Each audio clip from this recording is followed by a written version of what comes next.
रहे थे। आप देखें हमारे राष्ट्रपिता ज्योतिबा फुले, उन्होंने भी पत्रकार के तौर पर भूमिका निभाई।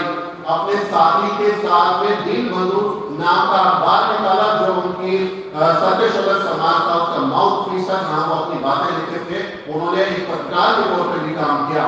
माननीय कांशीराम साहब डिप्रेस्ड इंडियन नाम से निकालते हैं, बहुजन संगठन नाम से अखबार निकालते हैं। और वो अखबार क्यों कहते हैं कि ये जो भारत का बामन बनिया मीडिया है ये हमारी कोई बात नहीं करेगा।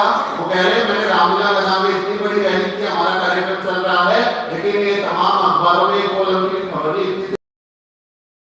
बामन बनिया मीडिया के भरोसे नहीं रहना, हमें अपना मीडिया शुरू करना होगा, हमें अपना मीडिया खड़ा करना होगा। और इसीलिए वो अपने अखबार अपनी मैगजीन को निकालते हैं। इसलिए मेरी जो पत्रकारिता की लेगेसी है, विरासत है, मैं पत्रकारिता को किनसे सीख सकता हूं? राष्ट्रपिता ज्योतिबा फुले, बाबा साहेब डॉक्टर अम्बेडकर, पेरियार और मान्यवर कांशीराम साहब से पत्रकारिता सीख सकता हूं। मैं किसी दुष्ट बेकार लोगों से पत्रकारिता नहीं सीख सकता जो इस देश को तोड़ने का काम कर रहे हैं, जो इस देश का कहीं कि आप ये कहते हैं एंटी नेशनल काम ये भारत का मीडिया करता है। भारत का संविधान आर्टिकल 51 ये कहता है भारत के लोगों में वैज्ञानिक चेतना का प्रसार करना है, उनके अंदर वैज्ञानिक चेतना को जगाना है।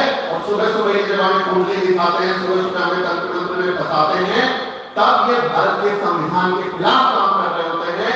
और जो भारत के संविधान के खिलाफ काम करता है उसको हम राष्ट्रद्रोही कहते हैं, देशद्रोही कहते हैं। भारत का मीडिया देशद्रोही लोगों के खिलाफ काम करने का पूरा षड्यंत्र रचे हुए हैं, उनके कंट्रोल में सारी चीजें हैं। और वही हमारे दिमाग में भर रहा है ये भ्रम और भय, जिससे हमें छुटकारा हासिल करना है। इसलिए सबसे पहला काम आपको क्या करना है? अपनी जेब से पैसा देके अपने खिलाफ काम करने का जो ये षड्यंत्र है उसको खत्म करना है।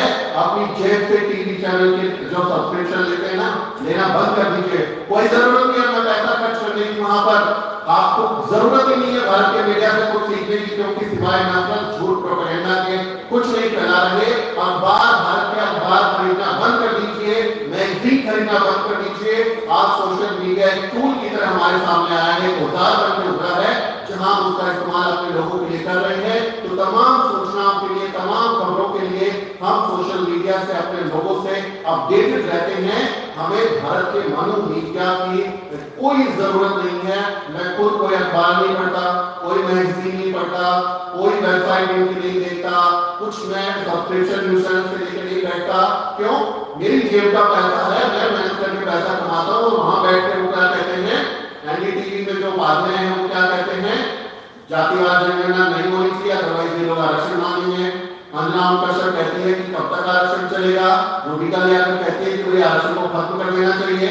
सुधीर चौधरी अपने यहाँ डीएनए पे शो करते हैं कि आरक्षण से मेरिट खत्म हो जाती है, कॉन्फिडेंस खत्म हो जाता है, इसलिए आरक्षण को खत्म कर देना चाहिए। तो मैं अपनी जेब का पैसा अपने खिलाफ अपने बच्चों का भविष्य खराब करने के लिए कैसे दे सकता हूँ? मैं अपनी जेब का पैसा नहीं मीडिया को दूंगा, और साथ साथ अपनी जेब का पैसा उन षड्यंत्रकारी, जटाधारी, जनेऊधारी, मैंटधारी जन्मजात मुख से पैदा होने वाले लोगों को भी नहीं दूंगा जो मेरे पैसे से बड़ा आंदोलन करेंगे। मैं उनके मंदिर में जाऊंगा, उनके मठों में जाऊंगा, अपनी जेब का मेहनत का पैसा दूंगा और उस पैसे से कोई बड़ा आयोजन करेंगे। बस भर के रामलीला मैदान में जाएंगे, पंडाल लगाएंगे और वहां बोलेंगे आरक्षण को खत्म कर देना चाहिए। तो मेरी बच्चों के भविष्य को अंधकार में डाले, इसके लिए मैं अपना पैसा नहीं दूंगा। तो ना पढ़ने पुजारी पाखंड के लिए आपको पैसा देना है, ना भारत के जो मीडिया है, मनु मीडिया है, उसके लिए पैसा देना है। ये बात आपको गांठ बांध लेनी चाहिए। अगर आप समझ जाएंगे तो मुझे बहुत खुशी होगी कि मेरा आना सफल हुआ। कम से कम वहां मैं आपकी जेब का पैसा नहीं दे रहा। ये आपको समझना। आखिरी बात पे आ रहा हूं मैं। हम सोचते रहते हैं भारत के मीडिया को कि खराब है, कुछ नहीं कर रहा, ये नहीं कर रहा, लेकिन आप देखिए मैं भी नाम गिनवा रहा था। हमारे राष्ट्रपिता ज्योतिबा फुले दीनबंधु अखबार निकालते हैं, बाबा साहेब डॉक्टर अम्बेडकर 5 अखबार निकालते हैं, पेरियार साहब 1 दर्जन से ज्यादा अखबार और मैगजीन निकालते हैं, माननीय कांशीराम साहब निकालते हैं। वो जिंदा है क्या? क्यों खत्म हो गए? मूक नायक छपना क्यों बंद हो गया? भारत प्रबुद्ध भारत दोबारा क्यों नहीं छपे? क्यों हम जो है मैगजीन को जिंदा नहीं रख सके, क्यों ऑपरेशन यूनियन बंद हो गया, बहुजन संगठन क्यों बंद हो